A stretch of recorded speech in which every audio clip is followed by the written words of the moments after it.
Space Money. Stand clear of the closing doors, please.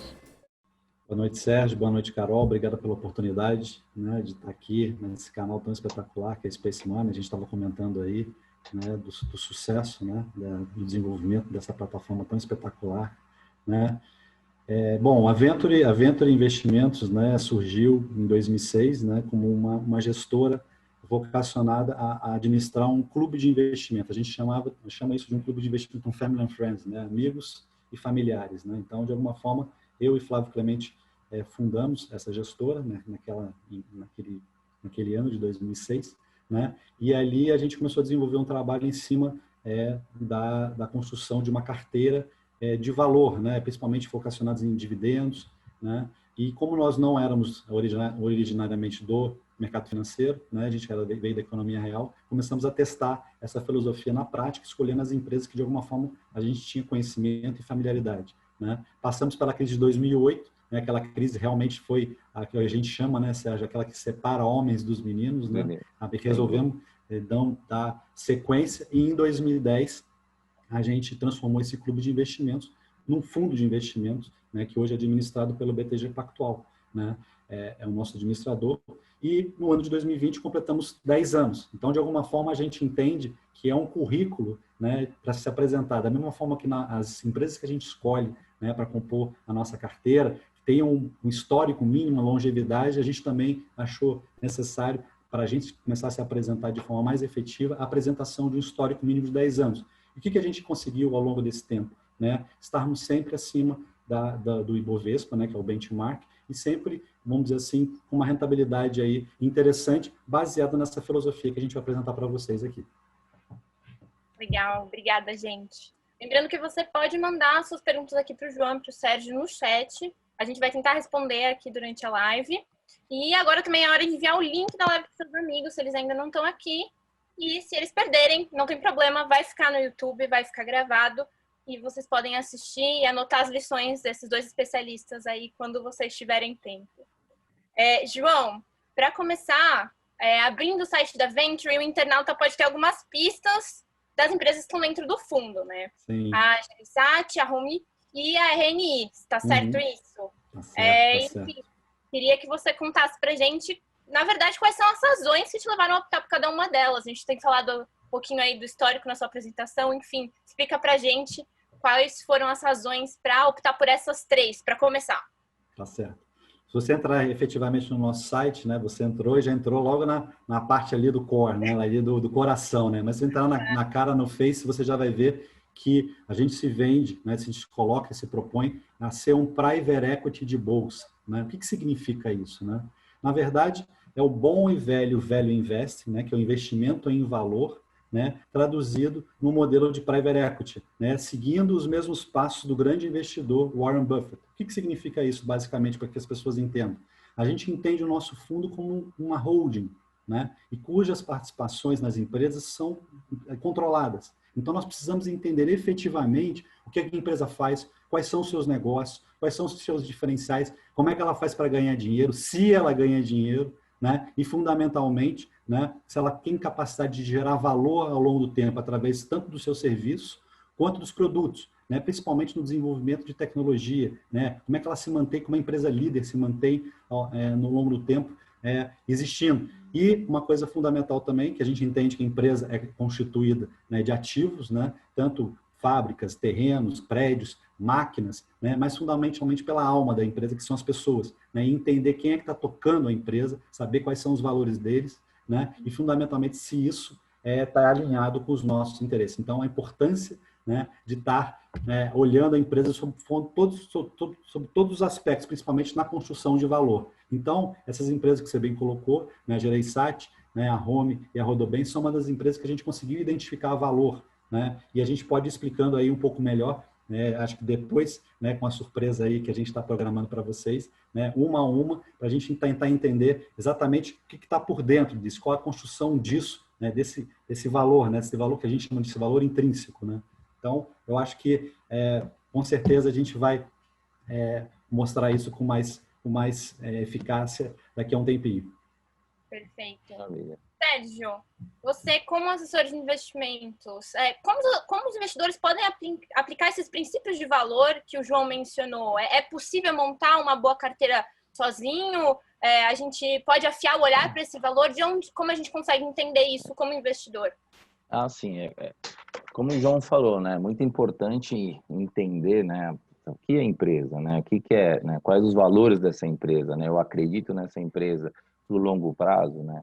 Primeiro, os investidores sempre têm que entender qual que é o meu objetivo, né? Hoje você tem muita gente, né, com esse cenário macroeconômico, questão da taxa de juros, você teve uma migração muito grande de novos investidores para a Bolsa, né? Então, a gente está falando em média 250 mil novos CPFs na Bolsa.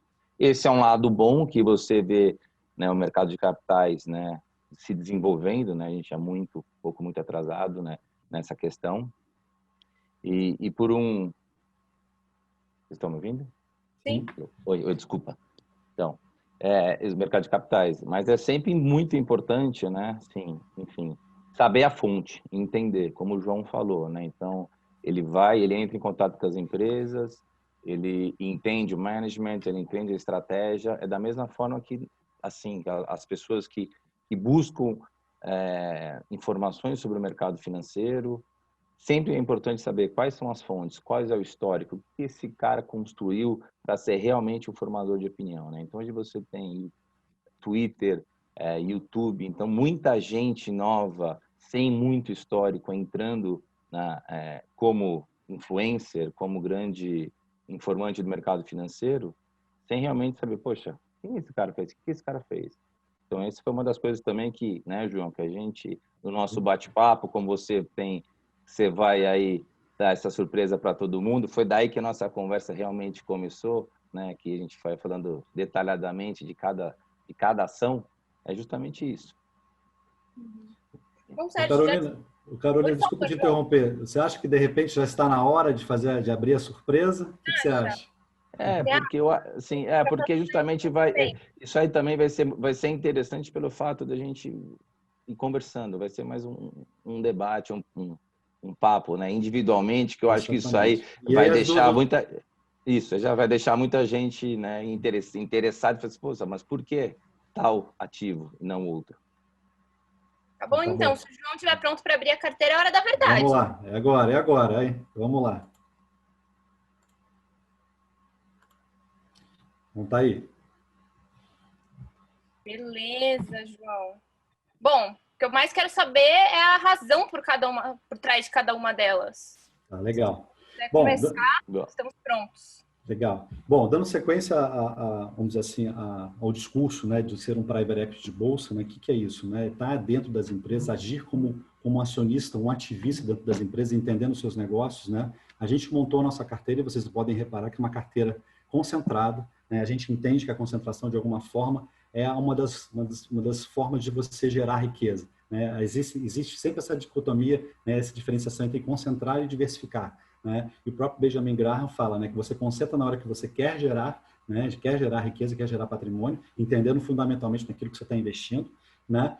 E você diversifica quando você quer preservar o patrimônio. Então, naquela hora que você já está com o patrimônio constituído, você tenta dar uma diversificação para evitar os solavancos. Né? Mas a gente entende que é importante neste momento, existem oportunidades muito grandes e é um momento de concentrar em cima de uma estratégia que a gente, de alguma forma, está colocando aqui para vocês. Bom, inicialmente vocês vão ver que a carteira é composta de dois grandes grupos, né, daquelas empresas que a gente chama de assimétricas, né, aquelas que têm uma descorrelação entre o que a gente entende que a empresa tem de valor e o preço que é negociado no mercado.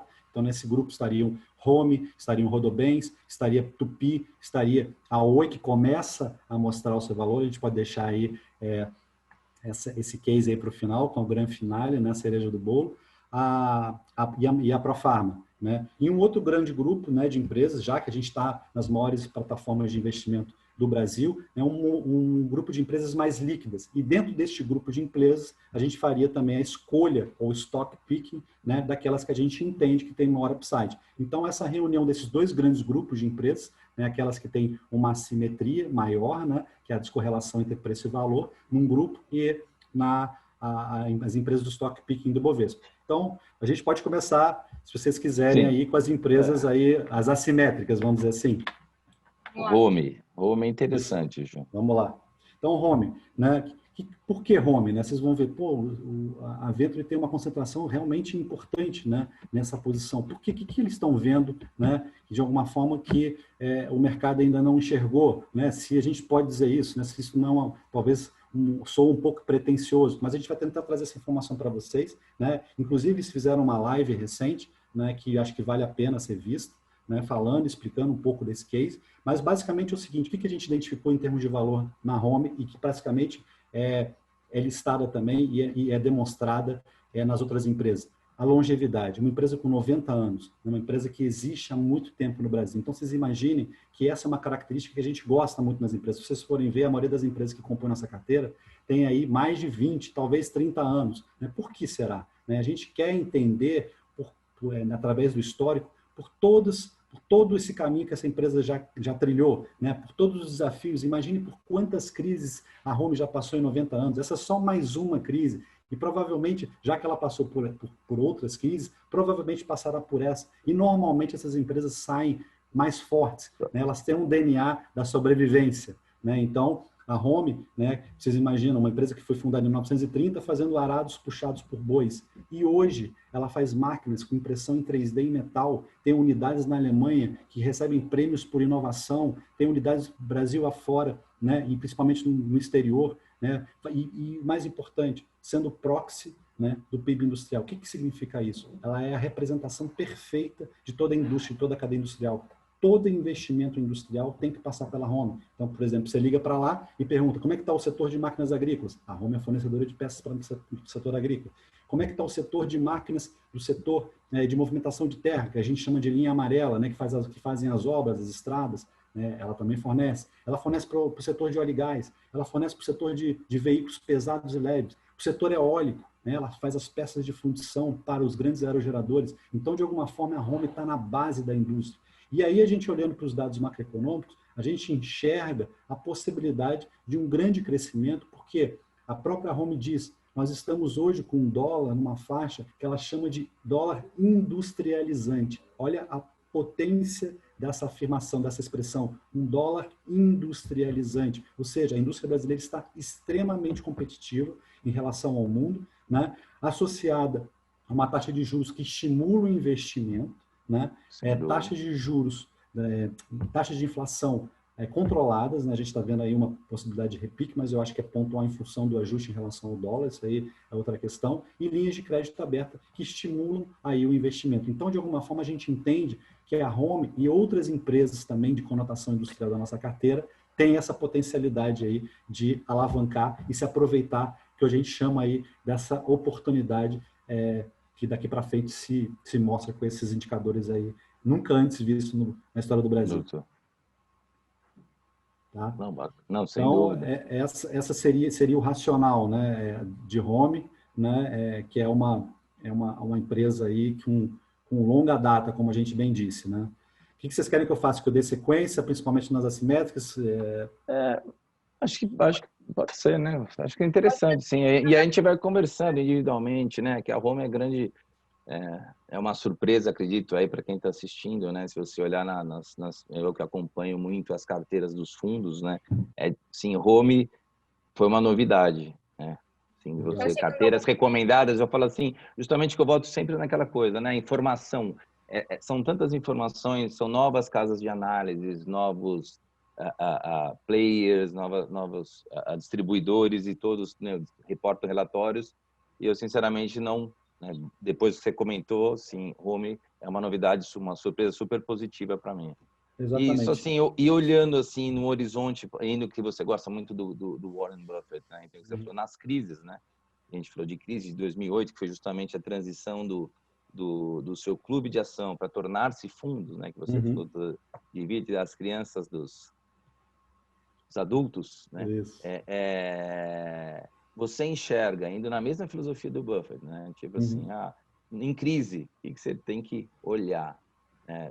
Pegar as principais empresas de cada setor, olhar num horizonte de 10 anos, a qual o brasileiro gosta muito de olhar num período muito curto. Então, e aí, João? Olhando para a Home, né? Acredito que ela tenha tido, não sei exatamente, sendo sincero, a desvalorização antes da pandemia até né? Não sei se ela já recuperou tanto ou não, Ainda mas não. olhando no horizonte de 10 anos, você enxerga uma empresa com potencial e você acredita que ela estará no seu portfólio nos próximos 10 anos?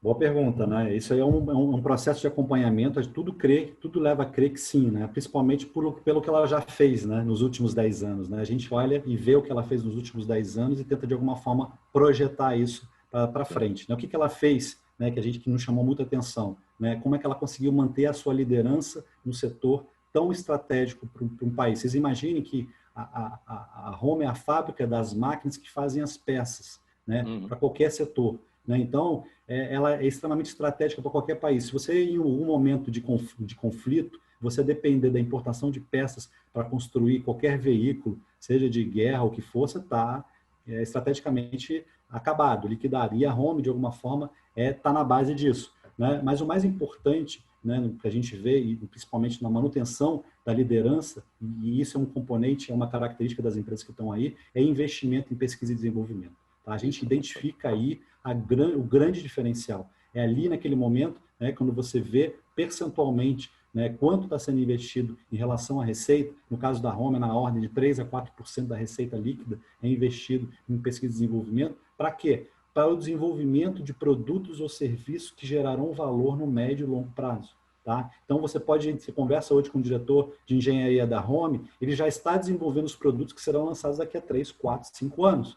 Né, que de alguma forma terão um diferencial que gerará atração por aqueles produtos daqui para frente. Da mesma forma como ela fez em 2015, né, no auge da crise, no processo de downsize da empresa, ou seja, diminuição de capacidade e principalmente de pessoal, ela continuou investindo em pesquisa e desenvolvimento e saiu da crise com uma linha de produtos renovada, que realmente salvou a empresa.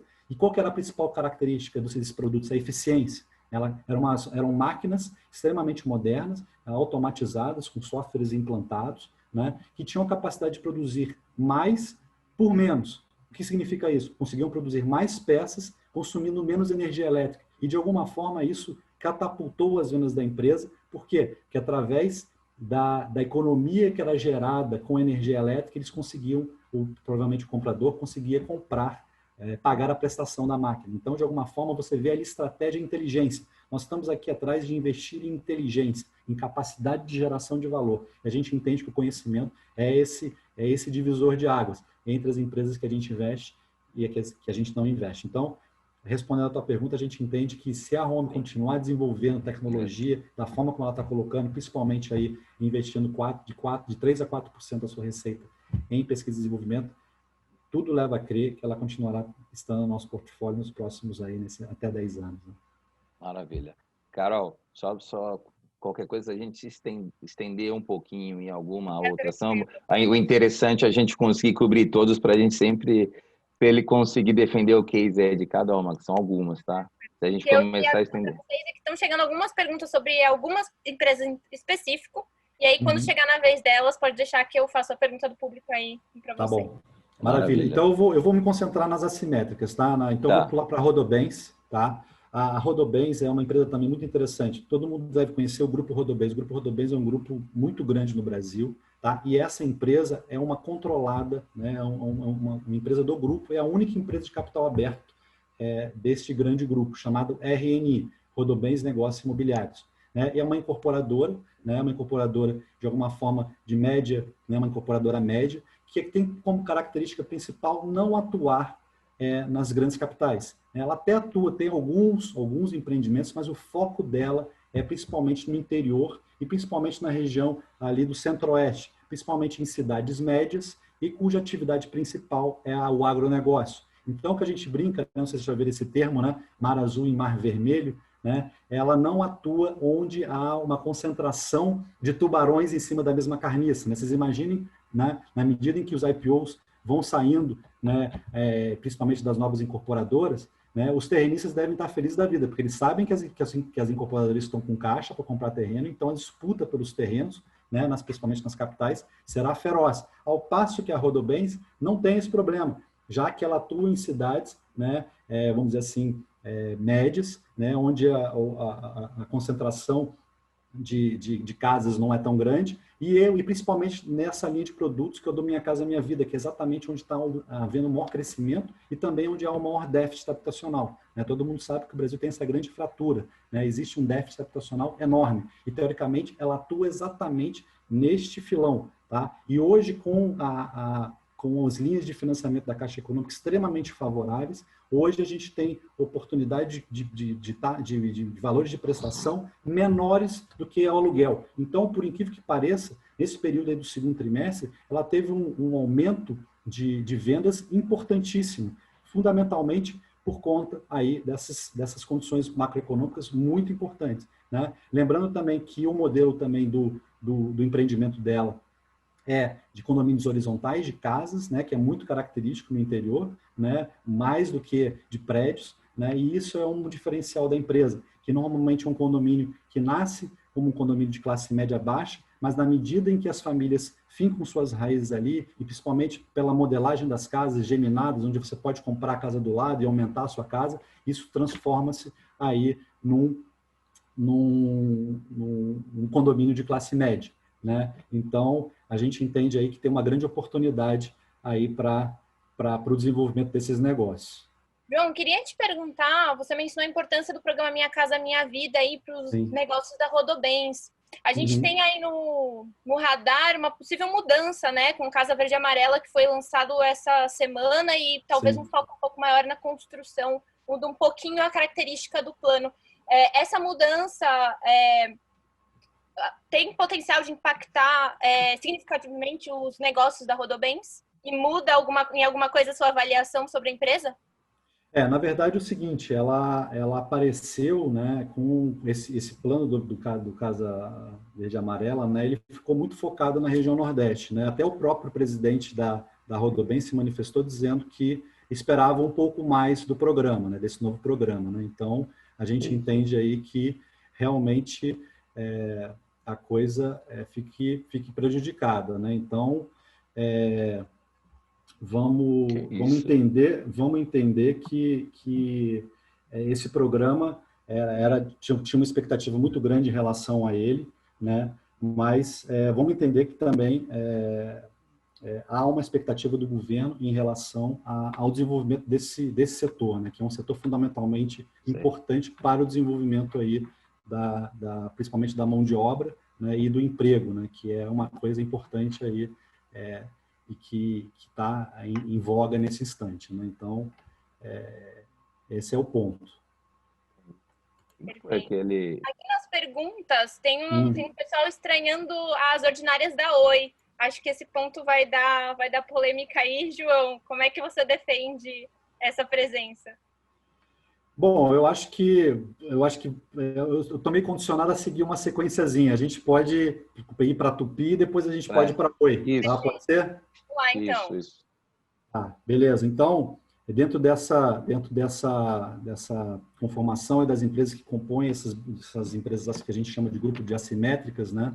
A gente entende que a Tupi também tem um papel fundamental. Né? Ela teve um movimento estratégico muito importante, né, com a compra de uma empresa chamada Texid, né, que era uma empresa de fundição, né, do grupo Fiat Chrysler. Com isso, a Tupi com esse negócio, passa a ser a maior empresa fornecedora de blocos e cabeçotes, né, para motores do mundo. Né? Então, a gente entende que esse movimento vai gerar muito valor para a empresa. Tá? O mercado ainda não entendeu de forma precisa qual a capacidade de geração de valor disso, principalmente pelo desenvolvimento do negócio. Né? A Tupi, sendo originalmente uma empresa de fundição, né, na medida em que ela agregue valor, né, transformando-se de uma fundição para uma empresa que monta motores, né, a gente vê aí uma agregação de valor muito forte. Tá? E da mesma forma, uma outra linha de negócio que todo mundo pensa, a Tupi é fornecedora de motores a diesel, aí pensa naquela coisa meio de poluição, né, de motor ineficiente, mas na realidade, além, né, do desenvolvimento desses motores que teoricamente serão muito mais eficientes no futuro e com uma queima muito mais precisa, ela está olhando para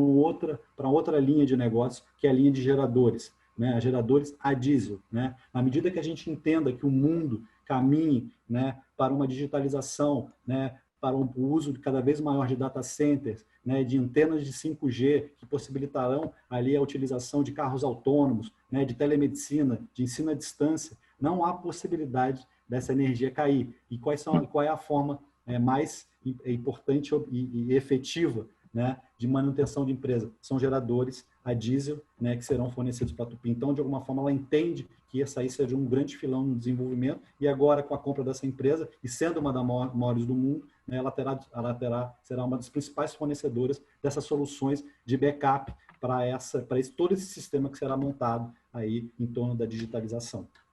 Tá? Deixa eu só dar o complemento, ou seja, João, mesmo que ela não teve um resultado muito, né, perante alguns analistas da Tupy, especificamente falando dela, não foi um resultado tão esperado, aquém do que o mercado esperava, você reduziu sua posição, ou você manteve, não, ou você simplesmente manteve? A gente aumentou a posição em Tupy. A gente aumentou a posição em Tupy exatamente entendendo que ali havia uma grande oportunidade, né? Há uma grande oportunidade, então a gente reforçou essa posição em função aí das oportunidades, né? Do preço baixo e valor alto no nosso modo de ver, né? A gente também, inclusive, fez um estudo, né? E veio pelo consenso, né? A Tupy é um dos maiores upsides da nossa carteira. Então, eu acho que é um case que tem que ser olhado com cuidado, né? Que com carinho, porque a gente entende aí que tem um grande valor a ser destravado. Um potencial muito grande aí a ser valorizado, sem dúvida. Tá? Uma maravilha. Vamos seguir aqui. Então, Gereissat. Gereissat também era uma posição que já foi maior na carteira, né? É uma posição que a gente acabou diminuindo em função dos efeitos da pandemia. A gente, para vocês terem uma ideia, a gente estava saindo do papel na faixa dos R$40, né? Hoje ela está na casa dos 23, né? Só que a gente entende que não houve uma desvalorização tão grande assim do ativo. Pensando que um ativo de shopping, né? Principalmente do Iguatemi, né? Uma marca tão forte, né? E com ativos tão valiosos, não me parece crível, né, essa desvalorização tão efetiva do seu real estate, né? Você passa ali em frente ao Iguatemi e em frente ao JK, você não consegue imaginar que aquele prédio ali tenha caído 50%. Então a gente entende aí que tenha aí vamos dizer assim, um exagero por parte do mercado, né, que deve ser corrigido na medida em que a confiança, principalmente a retomada das atividades shopping, voltem com mais efetividade. A gente reparou, né, já foi informado que os restaurantes já estão voltando, talvez os cinemas, né, que a normalidade tende a voltar, e principalmente lembrando o seguinte, o Iguatemi tem um dos melhores protocolos de segurança aí de toda a rede dos shoppings, né? Praticamente você tem ali um controle da sua temperatura corporal por raio infravermelho, ou seja, quem estiver com febre não entrará no shopping. Então, de alguma forma, a gente entende que na medida que a atividade econômica retome, e principalmente ali uma outra alternativa que é o e-commerce, através do Iguatemi 365, a gente entende aí que este valor também deve voltar aí para casa aí, pelo menos os R$30, R$35, tá? A gente entende isso. Bom, podemos chegar aí na polêmica, Oi? Oi. A pergunta, né? Essa aí vai gerar polêmica, né? Ainda mais voltou ao foco aí da mídia, né? A imprensa diariamente aí publicando várias informações, né? Então, o dia D está chegando, né? Acho que é dia 9 de setembro, é isso? Dia 8 de setembro, vamos ver se não adiam, né, a GC, né? Então, o que eu falo. Não há dúvida que é um case com um risco extremamente elevado. Não podemos deixar de pontuar isso. Só que a gente entende e limitou na carteira em até 5%. Exatamente por quê? Porque a questão da governança da empresa ainda não está na mão da empresa. Ela depende dos credores e de uma peça, vamos dizer assim, imprevisível, que é o juiz, né, da causa, né? Então, teoricamente, a gente entende ali que os riscos, né, estão ainda muito perceptíveis, né, na medida em que o plano, né, do Rodrigo Abreu, que é o grande management que está tocando todo esse movimento, né, de mudança dessa empresa, né, com a aprovação e com a efetivação desse plano, que é a venda dos ativos não core, daquilo que a Oi não tem diferencial, para efetivamente pagar os credores e tocar um projeto de investimento focado em fibra, onde ela tem um diferencial, né? Eu não sei se vocês sabem, né? A Oi tem praticamente quase 400 mil quilômetros de fibras espalhados pelo Brasil inteiro. A segunda colocada, se não me engano, está na casa dos 60 mil quilômetros. Então, é muita diferença, né? E a capacidade, a capilaridade, né? E este plano prevê a troca, né, de um negócio por outro, né? A gente sabe que a Oi tem um negócio com receitas cadentes, né, os chamados dying business, os negócios que estão morrendo, né, que é a telefonia fixa, né, internet de cobre, né, os orelhões, né? Então, esses negócios estão morrendo e estão sendo substituídos a toque de caixa por um outro negócio extremamente rentável, né? E que provavelmente será o futuro da empresa, mas ao mesmo tempo ela está passando por essa transição, né, de uma mudança de negócio, praticamente como se fosse uma troca de motor, né? Sai um motor bichado e entra um motor novo, né? E só que essa nova linha de negócio, né, que é a fibra ótica, né, ela precisa de muito investimento, exatamente para instalar e levar essa fibra ótica para o maior número de pessoas. No plano inicial, a previsão era de 16 milhões de pessoas. Essa, teoricamente, é o fôlego que a Oi tem, se esse plano de venda de ativos for efetivado, de conseguir fazer investimentos. Só que ela viu o potencial para levar isso até 40 milhões de pessoas. Só como eu falei, o fôlego é de 16. Qual a solução? Aí que está a grande sacada. Abrir o capital dessa controlada, que será responsável pelo investimento em instalação de fibra, né? Abrir até 51% disso, trazendo novos investidores que aportarão recursos para levar a instalação de até 32 milhões de pessoas. Este que é o grande plano em até 5, 6 anos, se eu não me engano. Este é o plano do Rodrigo Abreu.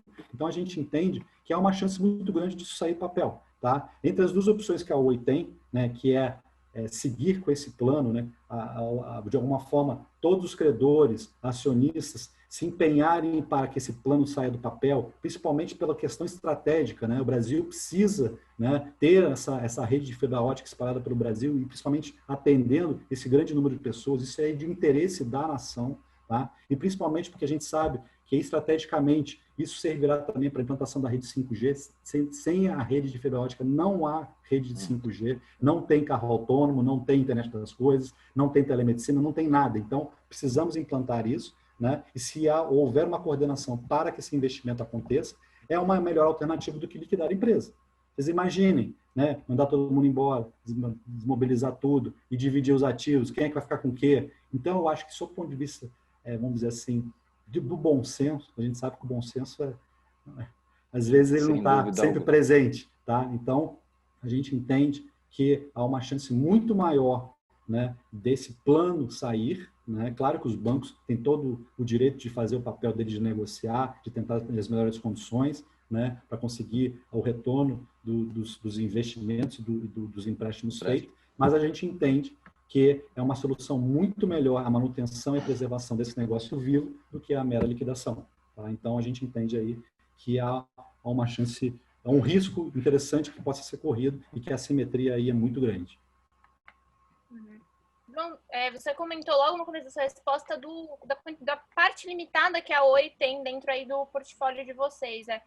Gente, fazendo um link com o que o Sérgio comentou no começo, a Oi tem sido muito falada não só na mídia, mas também por esses influencers, enfim, dentro do FinTwitch. E as pessoas às vezes têm uma carteira inteira de Oi. Dependendo do perfil do investidor, qual é a porcentagem ideal para esses ativos de alto risco, como a Oi, por exemplo? Para um perfil moderado, para um perfil agressivo, qual é esse limite, esse teto que a gente deveria estabelecer dentro, claro, desses preceitos que a gente tem falado de valor e de investimento com uma mente a longo prazo? Sim, a gente, no primeiro momento, quando a gente entrou e hoje, a gente encarou ela como uma opcionalidade, como se fosse uma opção mesmo, sem vencimento, né? Exatamente até pelo valor exíguo do preço dela, que estava na casa dos centavos. Mas na medida em que o Rodrigo Abreu foi mostrando e implementando o plano, que acho que isso é o mais importante, né? A confiança e a coerência do discurso de quem toca a empresa, isso para a gente é fundamental. E essa confiança só se constrói ao longo do tempo, né? Pelo menos 3, 6, 1 ano. Né? Por quê? Porque você vai ver o que ele falou. Né? Ele disse que quando ele entrou na empresa, que o plano dele era vender a Unitel. Né? O mercado disse que era impossível vender a Unitel, porque era um saco de gato, era muito difícil, porque era uma empresa angolana, cheia de problemas e não sei o quê, papapá. O que ele fez? Vendeu a Unitel. Né?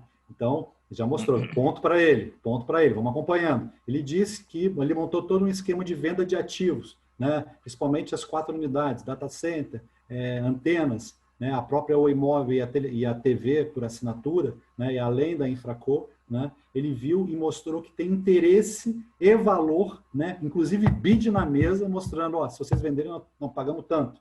Ele, de alguma forma, ele conseguiu precificar a empresa, aquele valor que todo mundo achava que valia. Ele mostrou, ó, vale tanto, principalmente por quem? Definido pelos players do mercado.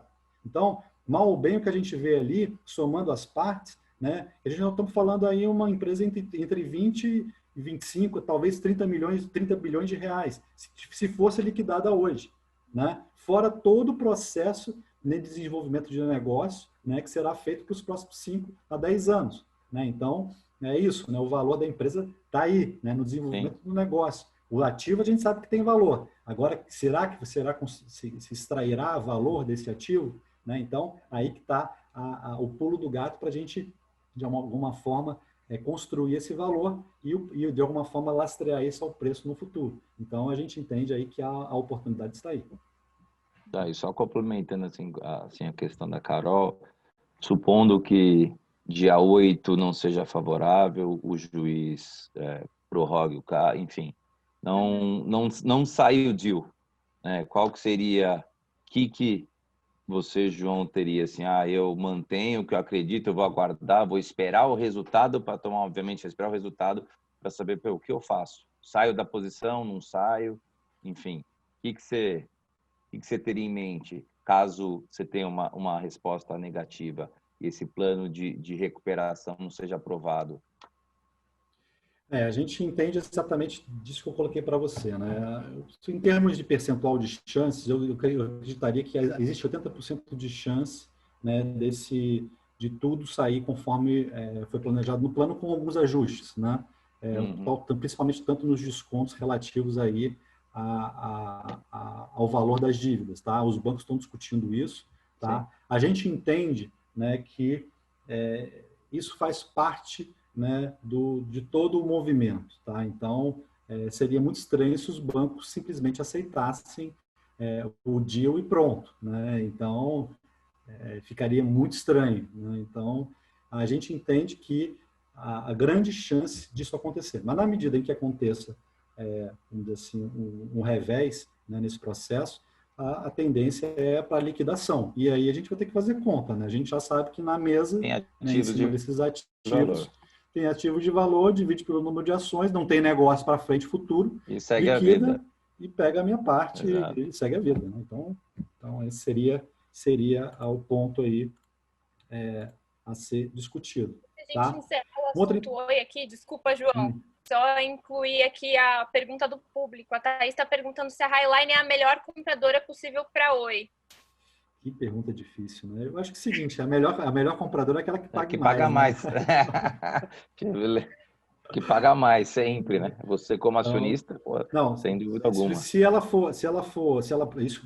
basicamente focando e olhando para o imóvel, tá? Que praticamente sairá da base de ativos da Oi, então melhor preço. Agora, se você está falando efetivamente em torno da Infraco, né? Que seria a empresa responsável pela instalação da fibra ótica Brasil afora para atender essa demanda de 40 milhões, a gente teria que entender melhor quem está por trás, né? Mas a gente entende ali que tem um grande investidor, né? Um cara capacitado, então, a princípio, não veria com bons olhos aí esse investimento dessa empresa. Tá? Perfeito. Seguimos.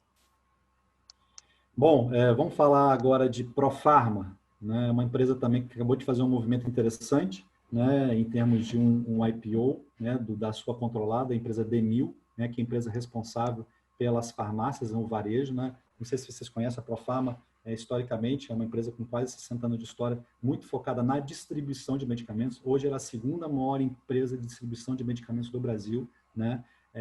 E agora ela também tem uma rede de varejo. Agora não, desde 7 anos. A questão toda é o seguinte, ela demorou praticamente esse tempo todo para ajustar a operação. Ela comprou principalmente as redes Drogas Mil, né, Farmalife, Rosário e Tamoio. São muito, muito, muito presentes, tanto no Centro-Oeste, né, através da Rosário, como no Rio de Janeiro, né, com as redes Drogas Mil e Farmalife. Tá? Este processo vamos dizer assim, de união, de funcionamento, que de alguma forma já necessitou de ajuste. Né? Para vocês terem uma ideia, eles na hora de comprarem essas redes, eles levaram 280 lojas e praticamente agora estão na faixa de 180. Então, vocês imaginam o drama que foi, né, fazer uma aquisição para fechar lojas. Então, eles têm, né, vamos dizer assim, essa humildade para reconhecer o trabalho árduo, né, e a quantidade de pancada que eles levaram para desenvolver esse trabalho,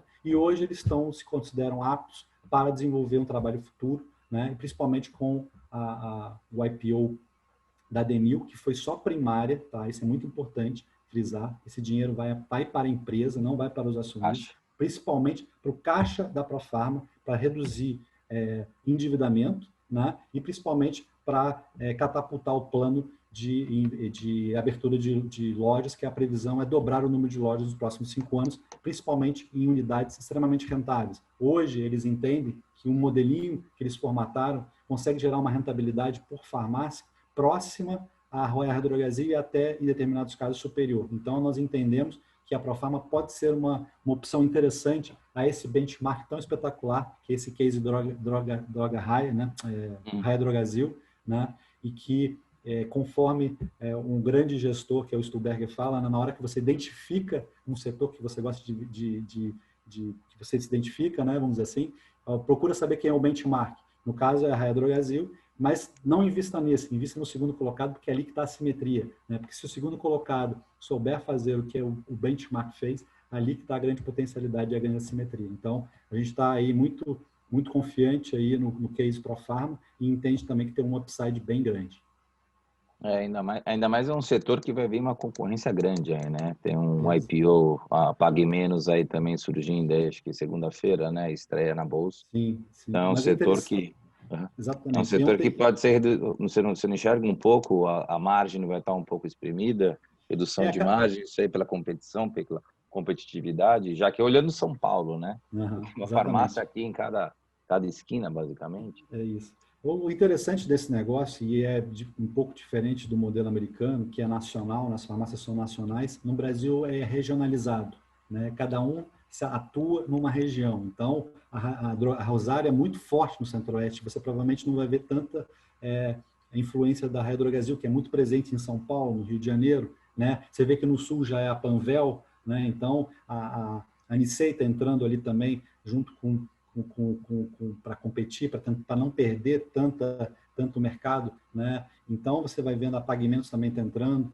Então, de alguma forma, a gente entende que elas atuam de forma regionalizada, cada um no seu nicho geográfico, né?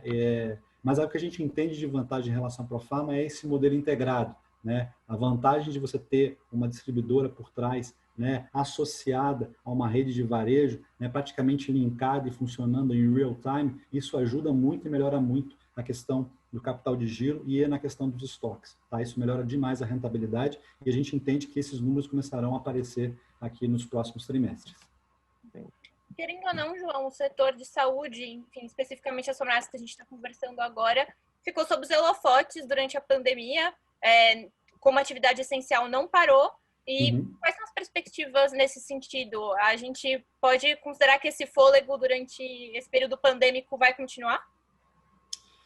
A gente entende que o setor de saúde tem as suas peculiaridades, né? A gente entende que alguns setores, principalmente o setor de plano de saúde, é um setor que é complicado, né? Ele depende do aumento, né, da ANS, né, em termos de melhora de receita, e ao mesmo tempo ele tem a inflação médica comendo, né, os seus resultados. Então, de alguma forma, você vê sempre problemas financeiros com o plano de saúde. Então, se você me perguntasse se fosse para investir em plano de saúde, eu falaria nem pensar, tá? Mas, ao mesmo tempo, se você olha para o setor laboratorial, né, uma empresa como Fleury, né, uma Hermes Pardini, ali eu já vejo algo interessante, rentabilidade, né, eficiência, né? Então, eu olharia. Mas, ao mesmo tempo, está surgindo aí como empresas como Hapvida, né, que de alguma forma tem um sistema verticalizado, que de alguma forma ali compensa e tenta controlar essa questão da despesa médica. Então, eu falo o seguinte, não tem jeito, a parcela, né, de despesa médica dentro dos orçamentos das pessoas crescerá invariavelmente, principalmente com o aumento da população e principalmente com o processo de envelhecimento, né? Então, a questão toda é o seguinte, quem vai se beneficiar da melhor forma e gerando maiores margens? Então, acho que eu apostaria mais pelo lado das empresas laboratoriais. E agora também tem o IPO aí da Redditor. Da Redditor, vamos olhar os números aí. Com carinho. Essa merece olhar com carinho. Exatamente.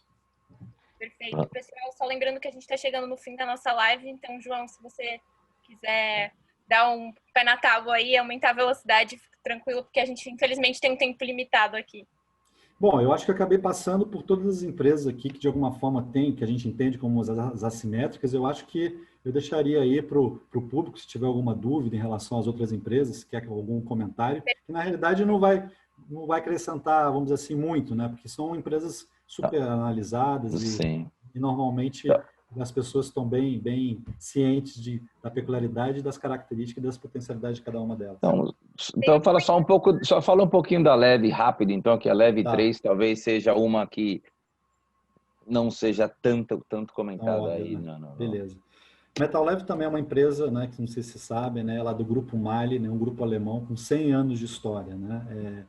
Para aqueles que não sabem, né, a Mali, né, ela é desenvolvedora de peças para motores tanto a combustão e agora também para carros elétricos. Então, ela está na ponta do desenvolvimento de tudo relacionado, o que há de melhor nos motores a combustão, né, como nos motores elétricos. Para vocês terem uma ideia, ela tem um site, né, da parte esportiva dela, onde ela divide a tela em a patrocínio para a Ferrari, que ela é só a fornecedora de pistões e anéis da Ferrari, né? Ela desenvolve esse tipo de peça para a Ferrari, né? E do outro lado tem dividido a tela, ela fornece peças para a Fórmula E, né? A fórmula do carro elétrico, né? Que é peças exatamente para atender esse alto nível de performance. Então, na medida, essa empresa ela está na ponta em termos de tecnologia para o desenvolvimento do que há de melhor nas duas tecnologias e pronta para trazer isso para o Brasil, para a filial dela, né? Então, hoje, né, a Metal Leve do Brasil, né, ela está